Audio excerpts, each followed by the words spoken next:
Bueno, volvimos y ahora tenemos en línea a Juan María Segura. Él es especialista en educación e innovación, tiene una muy amplia trayectoria como consultor en el ámbito educativo privado, se ha desempeñado en el Ministerio de Educación y en entidades a nivel regional.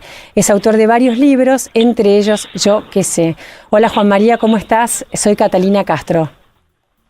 Buenos días, Catalina, gracias por el llamado. No, gracias a vos. Estoy junto a Elisa Peirano y Angie Sanz acá en la mesa para conversar un poco sobre un tema que en este programa siempre nos interesa y mucho, que es el tema de la educación, ¿no? Correcto. ¿Cómo, para arrancar, entiendo que hace muy poco hubo un congreso donde varios expertos regionales estuvieron hablando del tema de la educación y la innovación. Pero, ¿cuál sería, bajo tu mirada, los principales retos educativos que hoy afronta nuestro país? Bueno, yo te diría que lo separaría en dos planos. Por un lado tenés el reto que enfrentamos como sociedad y por otro lado el reto que enfrenta el nuevo gobierno en educación. Como sociedad me parece que tenemos un reto de época porque el mundo se ha transformado estructuralmente a partir de Internet. Y ha alterado una lógica y un ordenamiento que había entre actores y contenidos de un diseño que llevaba décadas y siglos en funcionamiento. Y es un sistema que se había pensado y diseñado y refinado en su práctica a partir de vivir en un mundo de información más escasa. Eso se alteró en la década del 90 y a principios de este siglo y se pronunció, yo te diría, en los últimos 10 años, y ya empieza a haber evidencias en otros países del mundo de implementaciones de proyectos en distintos niveles de escala, en donde se empiezan a ofrecer otras formas de organizar la transferencia de conocimiento, o la creación y transferencia de conocimiento y el fortalecimiento de capacidades en los chicos y chicas que pasan por el sistema educativo. Así que por un lado hay un desafío de época que incluye a toda la sociedad y en especial a todos los que están en puestos de liderazgo en una sociedad, no solamente a los expertos educativos, entre comillas. Así que por ese lado tenemos un desafío enorme de repensamiento y rediseño del sistema, y después tenés el desafío que tiene el gobierno actual, que asume el mandato sobre un sistema que produce resultados de aprendizaje malos en términos comparativos con el resto de nuestra propia historia y de los vecinos, de los países vecinos de la región, y que tiene indicadores de sobriedad y de repitencia y de abandono que no logran revertirse, a pesar de que al sistema se le dan más recursos presupuestarios, se le da tecnología, se le da más normativa. A pesar de todo eso, es un sistema que rinde mal en estos indicadores y rinde mal en calidad de aprendizajes. Con lo cual, son como dos desafíos que tienen dos planos de tiempo diferentes, ¿no? Claro, sí. Aparte uno tiene que ver casi que con una mirada estratégica de la educación y otro tiene que atender una cuestión coyuntural ya, ¿no? Para empezar a revertir la situación. Corriéndonos un poco del desafío que tiene el gobierno, pensemos más a nivel estratégico. Vos, ¿qué rol tendrá la escuela, que siempre, como bien vos decías, era la que proveía la información, era la que mediaba entre la información y el alumno, y ahora esa información está al alcance de la mano y con una sobreabundancia? ¿Cómo tienen que repensarse estas escuelas? Mira, yo creo que si el aula y la escuela no se amiga con el entorno dentro del cual hoy coexiste una escuela, y con el entorno que rodea a un chico a lo largo de su día, casa, escuela, espacio público, club el fin de semana, reuniones con amigos.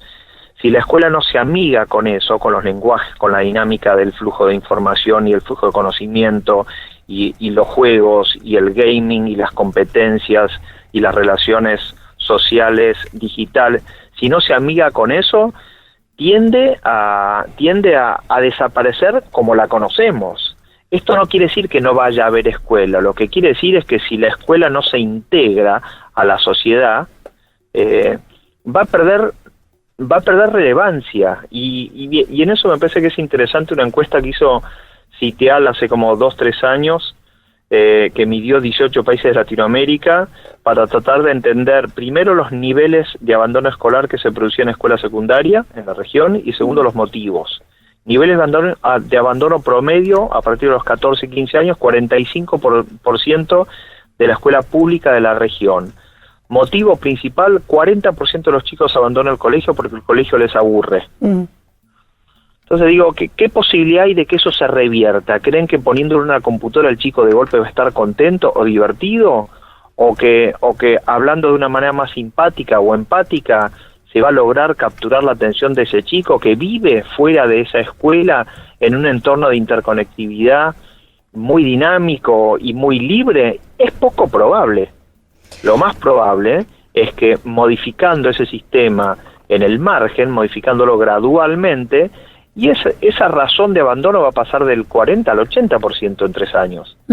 Entonces, si la escuela no toma cuenta de esto y no empieza a probar formatos alternativos, me parece que va a tener un problema de relevancia, y ahí es donde se vuelve muy cierto. Yo en la semana pasada en el congreso que celebramos, proyecté una frase que para mí es muy real, por más dura que suene, de Dennett, que es un filósofo norteamericano, evolucionista neurocognitivo, que lo que él dice es, y salió hace poco en una entrevista en un diario local, por eso la llevé el otro día al Congreso. Lo que él dice es que hay muchas costumbres o instituciones que trascienden a su propia utilidad. Claro. Que se perpetúan independientemente de que le sigan siendo útiles al hombre, siendo que el origen de esas instituciones fueron haberle sido relevante al hombre cuando les dio origen, y que hay un punto en donde se multiplican como los parásitos y las cucarachas, dice Dennett. O sea, los parásitos y las cucarachas también se reproducen para replicar copias de sí mismo, independientemente de la utilidad que le den a la sociedad. Me parece que si la escuela no toma cuenta de estos, en algún punto va a sufrir esa mirada de mucha gente de la sociedad, ¿no? Ahora, me quedé pensando lo que decías recién con respecto a la deserción, que había algo en torno al aburrimiento, ¿no? Que por un lado digo, bueno, sí, realmente sería fantástico que el saber sea algo atractivo, y que cada vez tengamos más necesidad de saber, y es un desafío, por supuesto, de los adultos y de quien tenga a cargo la educación de los chicos, que los chicos tengan esa necesidad de saber.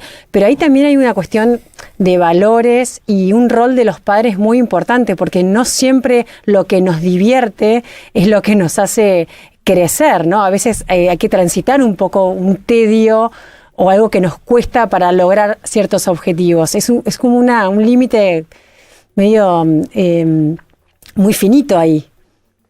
Sí, lo que pasa es que es una discusión filosófico-pedagógica, y me parece que es una discusión que el sistema tiene que darse. El sistema se ha construido en paralelo del fortalecimiento del Estado-Nación como la mayor arquitectura que una sociedad se podía proveer, ¿no? Y en ese sentido me parece que la escuela ha sido funcional a ese diseño político. Y en ese diseño político la hipótesis era que había que crear ciudadanos, porque el ciudadano fortalecía las capacidades de una nación de generar sentido de pertenencia y de estar en condiciones de defender a esa arquitectura política de potenciales ataques externos. Ese es el origen del Estado-Nación, es colonizar un territorio y evitar que ese territorio lo tomen otros. La escuela, en su concepción pedagógica, fue funcional a eso, y por eso el himno, por eso la bandera, por eso la creación de un sentido patrio, por eso la creación, entre comillas, de un ciudadano. Ahora, ¿qué pasa con todo eso cuando uno pasa a ser ciudadano del mundo? Y un poco se desdibuja. En Japón se está yendo hacia un sistema en donde no se va a alentar más el nacionalismo. En Japón van a enseñar 4 competencias, 4 religiones, 4 idiomas y cuatro contenidos duros. y después que salgan a vivir el mundo.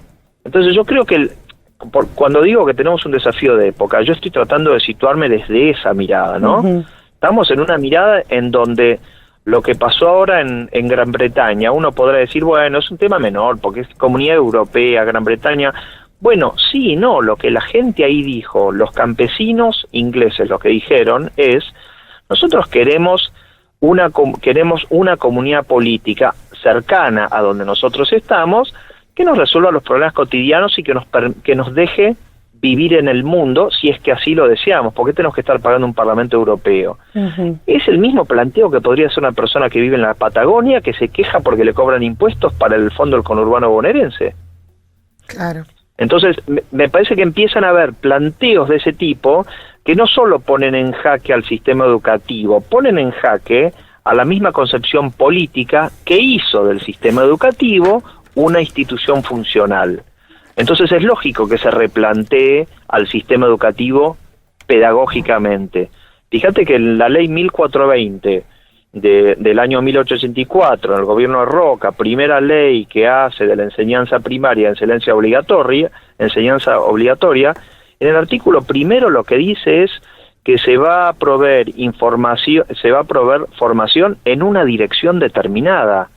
O sea, claro, nosotros vamos a educar en una dirección determinada. ¿En cuál? En la que le era funcional a la Argentina en ese momento, porque había que colonizar un territorio, porque si no se colonizaba la Argentina era débil y no era tan defendible, entre comillas, de conquistas externas o ataques extranjeros. Esa hipótesis de conflicto ya se desdibujó. Hoy se sabe que las democracias no guerrean entre ellas y la democracia es el sistema dominante político del mundo. Entonces, ¿por qué seguir alentando un sistema educativo sobre una hipótesis de conflicto que ya no existe? Entonces, yendo a tu pregunta, sí, es muy fino lo que vos decís, y es una discusión pedagógica que hay que dar independientemente del gobierno que esté a cargo de resolver este problema.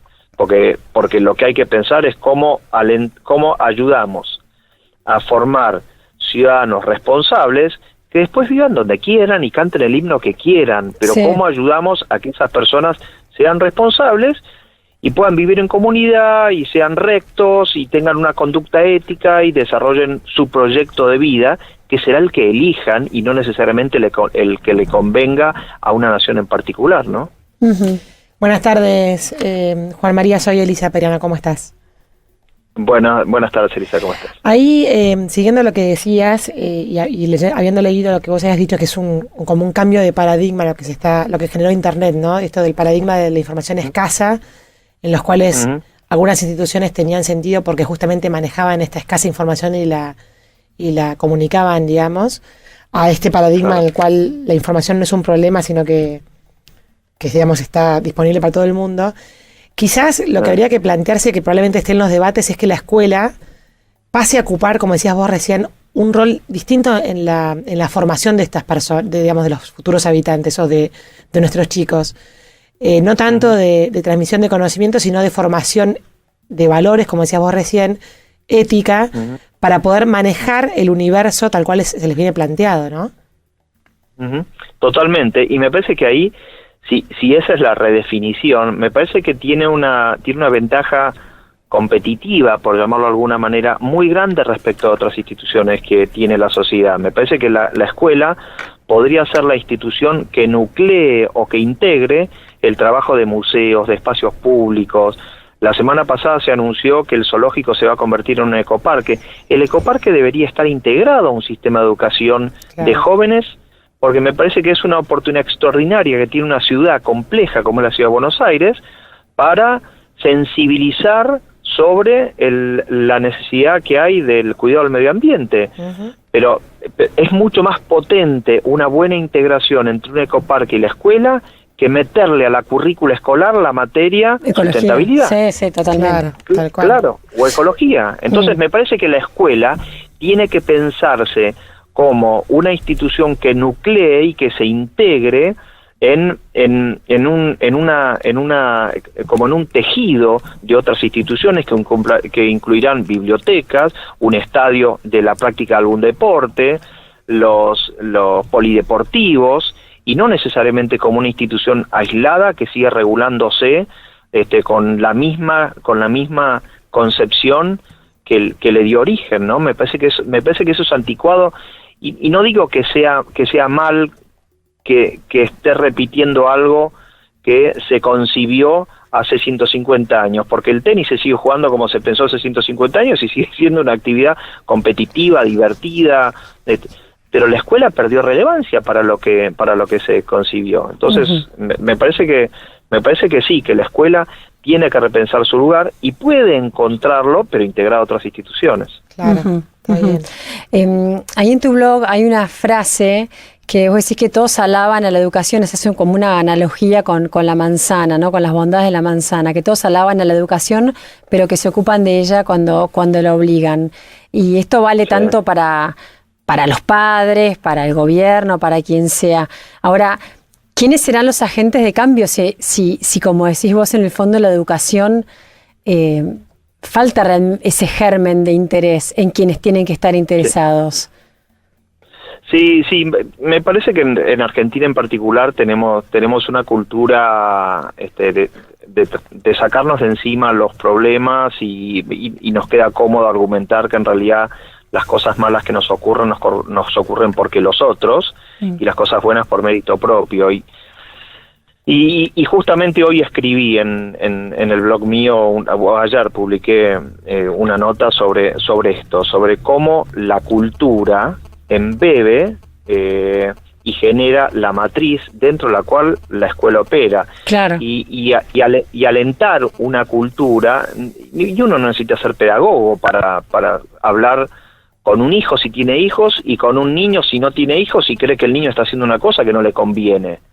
Entonces me parece que uno de los desafíos grandes y una gran oportunidad que tenemos dentro de este desafío de época es tratar de revisar un poco nuestra propia cultura, en donde creemos que ser violento es solamente darle una trompada a alguien, y hay 1000 formas de ser violentos sin necesariamente pegarle a alguien, que generan esa matriz de violencia dentro de la cual finalmente la escuela opera. La insensibilidad es una forma de violencia, la corrupción es una forma de violencia, la mentira es una forma de violencia. Entonces hay muchas formas de violencia que están impregnadas en la forma en la cual los adultos interactuamos entre nosotros, que hacen que una determinada práctica dentro de un colegio finalmente encuentre un correlato en eso que hacemos los grandes y que creemos que no tiene que ver con la escuela. Bueno, sí lo tiene que ver. Yo creo que el cambio cultural es algo que estaría muy bueno que tomen en cuenta las personas grandes, los adultos y los que tienen mayor responsabilidades en una sociedad, operen o no dentro del sistema de educación formal, ¿no?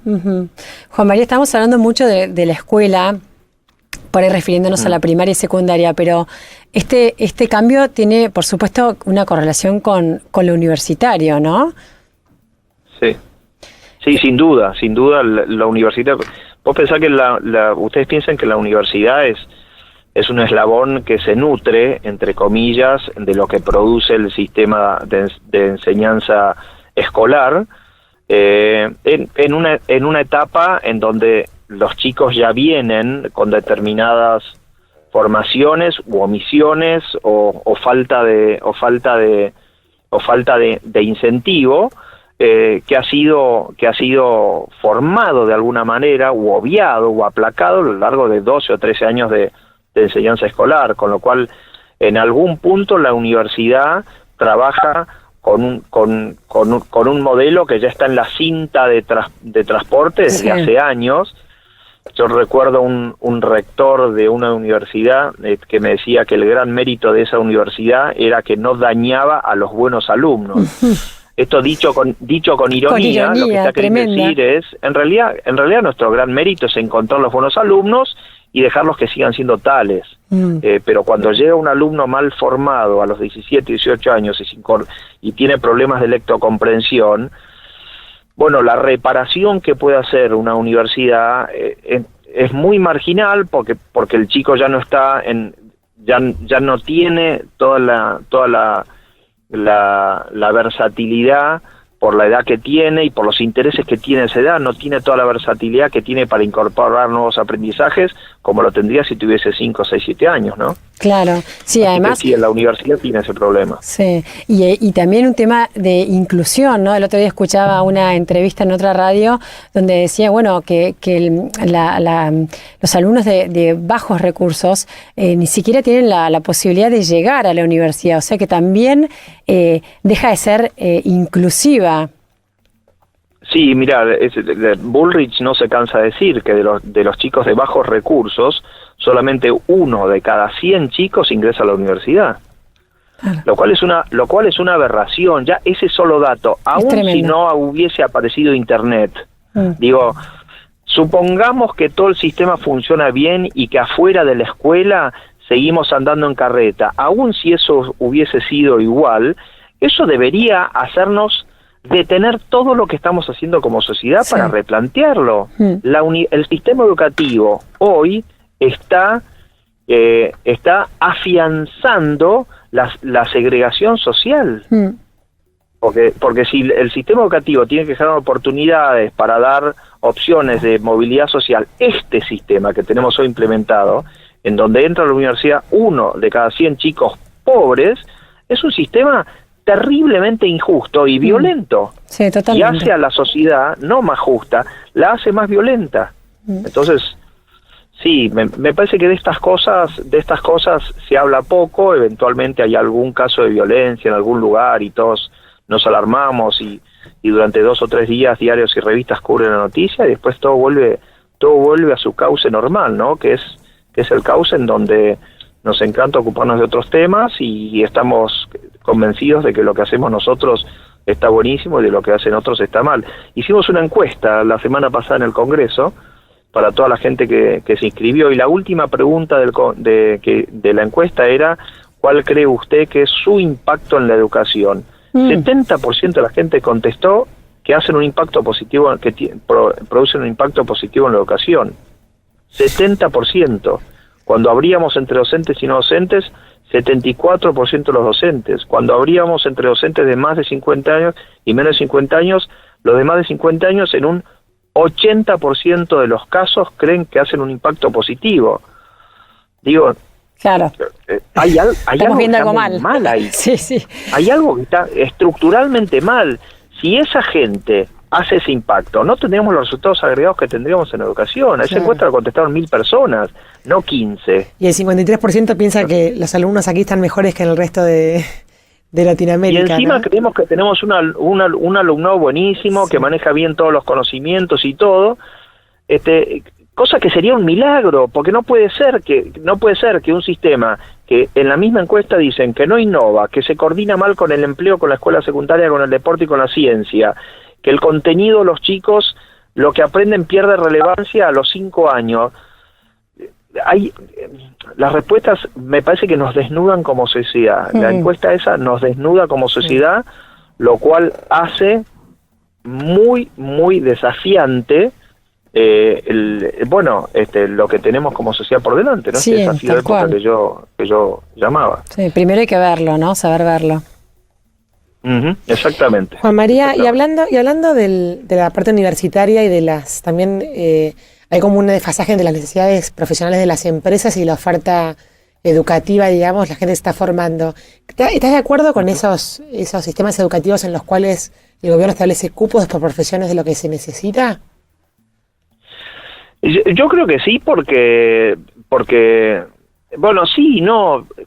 Me parece que la discusión de fondo es cuáles son los mecanismos a través de los cuales las instituciones, llámese empresas, hospitales, inclusive escuelas, van a lograr detectar en la sociedad a quienes tienen esas competencias para ocupar el cargo. Históricamente esa tarea se hizo, el sistema de signaling se hizo a través del título. El título habiente, la persona que estaba titulado, uno podía inferir que manejaba determinadas competencias, y era solo una inferencia, porque el abogado que se incorpora a un estudio de abogados, uno no le da un caso para manejarlo cuando se incorpora. Yo me recibí de ingeniero agrónomo y cuando me recibí me hicieron llenar planillas durante años, no me pusieron a manejar un campo. Y lo mismo con el médico y lo mismo con el ingeniero y el arquitecto. Nadie le da un proyecto a manejar a quien supuestamente ya tiene los conocimientos para manejarlo. Entonces el título siempre significó un modo económico en una sociedad de información escasa de detectar personas que se infería podían llegar a desarrollar determinados conocimientos en el tiempo y con la práctica. La pregunta es si hoy ese mecanismo no puede ser desarrollado con independencia del título. Claro. Entonces ahí es donde digo que la discusión del título pasa a ser en el mediano plazo del título y de los cupos para obtención del título. En el mediano plazo pasa a ser una discusión menor. Claro, está bien. Sí, es como una formalidad. Y claro, sí. es un formalismo, pero bueno, también va a venir gente de otro lado. Así, esta me parece que es la gran revolución de Wikipedia, que no terminamos de entender. Wikipedia en el año 2001 creó un concepto enciclopedista sin expertos. Claro. Entonces, que obviamente el primero que puso el grito en el cielo fueron los académicos expertos sí. en velar por la calidad de las definiciones de los contenidos. Se hizo una gran operación de prensa en el año 2004-2005, en donde se demostró que había definiciones dentro de Wikipedia que tenían errores, pero también se detectó que la enciclopedia británica tenía errores. La única diferencia fue que a las 72 horas los errores de Wikipedia estaban corregidos, y la enciclopedia británica no los tenía corregidos, pues lo tenía que reimprimir, tenía que volver a juntar a los expertos. Claro. El final del cuento es que en el año 2010 la enciclopedia británica se dejó de imprimir. Y Wikipedia hoy es una de las 5 herramientas de educación más importantes y usadas del mundo. Claro, claro. Y estas son las discusiones que a veces simplemente creemos que, bueno, apareció Wikipedia y es un repositorio más de contenido. No, conceptualmente significa mucho cuando uno lo sitúa en lo que significa esta época para el sistema educativo. Juan María, vos decís que los estudiantes son los principales protagonistas de la historia. O sea, porque son ellos los que demandan este cambio de paradigma sobre lo que se les enseña. Ahora, ¿ellos realmente pueden, digamos, intuir lo que necesitan? ¿Hay que guiarse a través de la experiencia de ellos? ¿O quizás todavía, por un tema de maduración, les falta a ellos las herramientas para poder tomar la decisión de qué es lo mejor para su propia educación? No, yo creo que los chicos seguro tienen una curiosidad y una capacidad exploratoria que uno cuando es grande atenúa o tiene otros elementos en juego y por ahí no despliega tan plenamente. Los chicos la tienen y la tienen de una manera y se pueden lanzar a curiosear y a explorar de una manera mucho más espontánea y mucho más propia de la edad. Y yo creo que eso es algo que la escuela no alienta. La escuela no alienta que uno explore. La escuela pone límites y está permanentemente poniendo frenos y dando empujones para que todos más o menos deambulen a la misma velocidad, por los mismos contenidos y se muevan como si uno estuviese cambiando de lote a un conjunto de vacas, ¿no? Y la realidad es que no son eso. Ahora, si la pregunta es, reconociendo que cada uno tiene su propio ritmo y que eventualmente tiene sus propios intereses y una vocación distinta al compañero de banco, si deberíamos dejarlos solos para que exploren, y no es conveniente. Lo que es conveniente es que los adultos velen ese proceso, lo alienten y ayuden a que los chicos en ese proceso exploratorio no se lastimen, no pongan en riesgo su vida, la vida de otros, no sufran problemas neurocognitivos o fisiológicos o físicos en el afán de explorar. Claro. Entonces, yo no estoy alentando un estado completo del laissez-faire, que cada uno haga lo que quiera y bueno, y después el mejor producto será el que resulte y los que se equivoquen, bueno, mala suerte por ellos y por su familia. Lo que yo estoy intentando es cambiar por completo el rol del docente. Lo que yo estoy diciendo es el docente tiene que ser una persona que esté especialmente preparada para acompañar a los chicos en este proceso. y habrá que diseñar proyectos y diseñar mecánicas y estrategias didácticas y de contenidos múltiples para alentar que los chicos hagan esto dentro de un escenario en donde el chico va interactuando con el medio ambiente de una manera controlada, pero interactúa con el medio ambiente y se expone y mete la cabeza en territorios en donde por ahí hoy el colegio no pide que el chico meta la cabeza, entonces el chico sale de ahí diciendo, bueno, ¿cómo es el mundo? Bueno, ni idea, ¿no? Para cerrar y ya no abusar más de tu tiempo, quería preguntarte cómo es el proyecto de Escuelas Enredadas. El proyecto ese fue un proyecto que intentamos con otras personas poner en funcionamiento hace unos años y las instituciones no se suscribieron. Lo que nosotros queríamos era intentar que el lenguaje de las redes sociales que los chicos alientan y utilizan y manejan de una manera dominante se convirtiese en un lenguaje común y usual entre distintos tipos de escuelas de una comunidad, independientemente del origen de esa escuela, independientemente de si es una escuela pública, privada, confesional, parroquial, lo que fuese. Y que al encontrar de denominador común eso, que era algo tan común en los chicos, y que al lograr que a través de ese lenguaje toda esa red de escuelas encontrase una gran afinidad y empatía con sus educandos, se lograse fortalecer una comunidad y se lograse capturar la atención de esos chicos, encontrar más interés de los chicos en las propias dinámicas del colegio y canalizar parte de la energía de los chicos que hoy tienen y que vuelcan probablemente fuera de la escuela, porque la escuela les habla muchas veces en un lenguaje chino mandarín que no es el lenguaje que los chicos funcionan. Lo propusimos, las escuelas privadas trabajan de una manera muy aislada, no les pareció interesante, la escuela pública trabaja más asistencialmente, los municipios no quisimos hacerlo con municipios en Provincia de Buenos Aires, los municipios en Provincia de Buenos Aires se manejan desde La Plata, con lo cual no tienen total discrecionalidad para hacerlo, intentamos hacerlo en Chile, justo hubo un cambio de ciclo político y tampoco se pudo hacer, finalmente quedó como una expresión de deseo y no se implementó. Está bien. Pero ya llegará su tiempo quizás, ¿no?